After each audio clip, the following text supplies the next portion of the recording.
Welcome back to I'm Every Woman TV. I'm sitting here having a little bit of tea, and I hope you are too, with my lovely guest, Stacey He, who is a financial planner. Let me just get this quite right. Yes. Financial planner for busy career women, the founder of Savvy Woman. You are also the president of FemCity Toronto. Right. Young Professional Women of Toronto, and Women in Money Toronto chapter. I think you're a busy girl. Okay, I'm so glad to have you here. No. Thank you for joining us today. Thank you, glad to be here. Now, Stacey, as I understand it, women like you and me are, stepping up in big roles, taking over in the small business world, earning more money than ever before, increased buying power, yet many deep in debt. Right. Yeah. And getting worse because they're going to be going out holiday shopping, and statistics show that the average holiday shopper is going to rack up between $1,800 and $2,500 extra in debt compared to what they're already carrying. Right. And that's going to take a while to pay off, right? Yes. So, and worse, like a lot of women do not have a financial plan. Right. Or any plan for retirement. Right. Some still think the man is the financial plan, but I think that's changing. That's right. So what can we do about this? Like, why do you think women are not taking control of their own financial destiny? Right. It's a great question, actually. And I think, now more than ever, women are making more money, where we have successful careers. But at the same time, we also have more obligations, more financial obligations. Traditionally, it has been the men who took care of the finances, and they were the ones supporting the families. And now we're really starting to see a shift of that responsibility between the husband and the wife, right? And so even though we're making more money, we have more financial obligations, right? And in the past, we've seen husbands taking care of the finances, right? They're the money managers of the family. But women now, we are more empowered to make decisions for ourselves, for our families, but it doesn't mean that we know or we're confident with the choices that we're making. Well, is that because, we're not used to it, or because some women really don't like responsibility? They would rather push that off to their partners, right? Yeah, a little bit of both. Yeah, and I think as women, we want to do everything ourselves. We want to. We don't like asking for help. That's right, exactly. And I think it's important to to surround yourself with women who are who want to be better, right, financially speaking, and who are like-minded. And you don't have to do it alone, right? Seek professional help, and that's why I created the Savvy Women group, where really it's a community of like-minded women, all successful, and who get together to really share ideas and strategies and methods in terms of how to increase your net worth and your wealth. And I have women come up to me all the time telling me that it's a supportive environment, and they're really inspired by the success stories that they've heard, and it's continuous learning, right? Stacey, so for women though, right now, one of the biggest problems is the self-sabotage behavior that often comes with their personal relationship with money. For some reason, women have some issues with money. That relationship with money kind of mirrors the relationships with other people in their life. Right. Can you elaborate a little bit on the self-sabotage and the relationship women have with money? Right. Okay. Yeah, for sure. I think as women, we love to spoil ourselves, right? We love to spoil our friends, our family, so we spend a lot of money. And in a way, we can't blame ourselves. In a way, I think society has taught us really well how to spend, but we don't necessarily know how to save or how to plan for the future. We open the television or a magazine, we see the new designer bag and the new shoes that we gotta have, and I think I gotta have you gotta have that, right? Yeah. And I think it makes us feel good, and it makes us look good as well.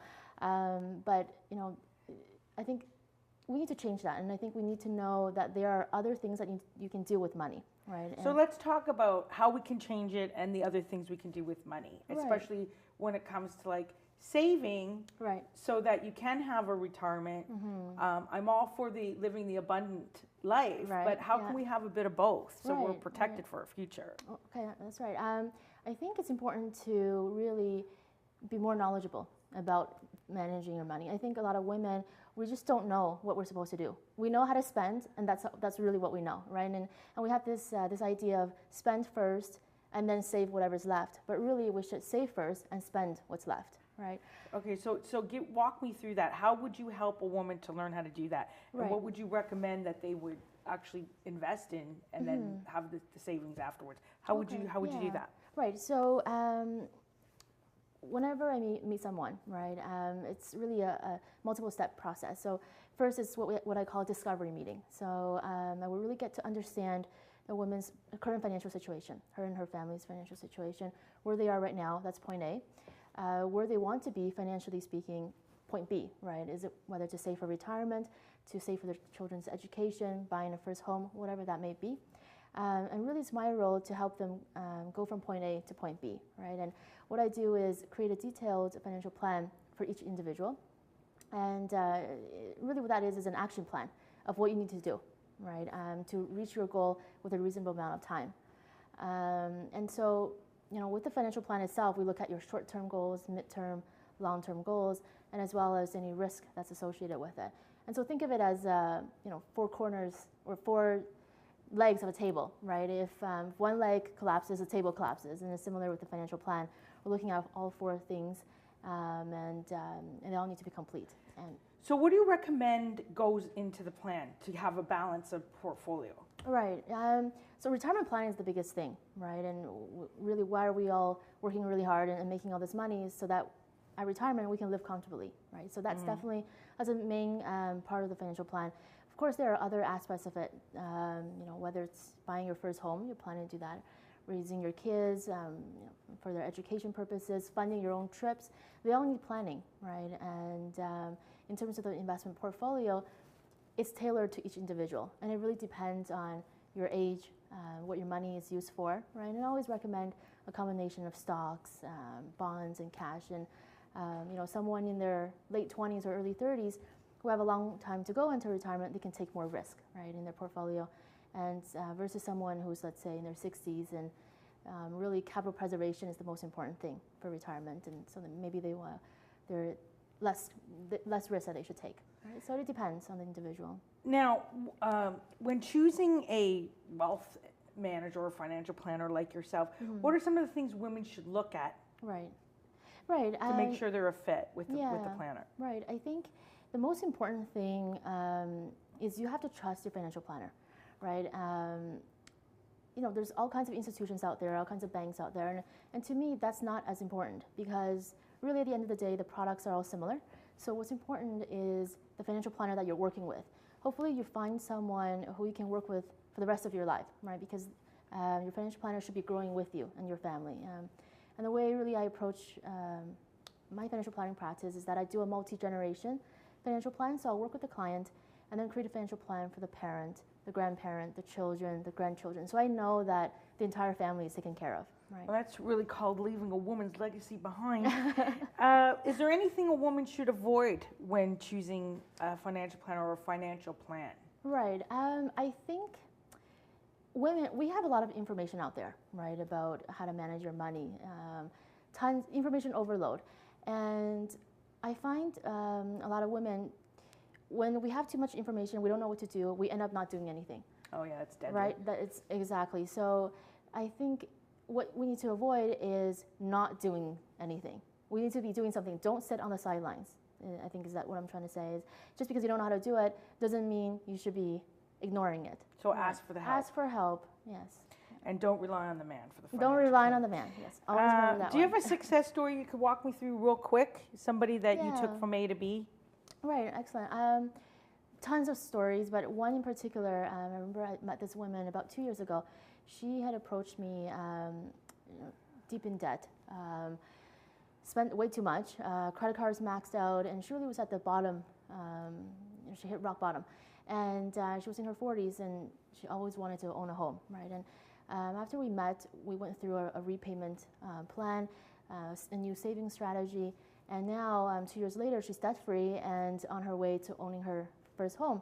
And she really is on the top of the world now. So Wow, I think, that's great. yeah, I think it really shows you that, you know what, it's never too late, but take that first step. Right. And I think that that's a really important thing because, you know, women are owning more homes now. They are also not, a lot of them are not getting married or married at Right. all. So yeah, these are really realistic things we have to look at to have Absolutely. a really great balanced Definitely. life. I want to make sure that we get your promotion in because we're running a little short on time now. So your website address is www.savvywomansociety.com, www.savvywomansociety.com.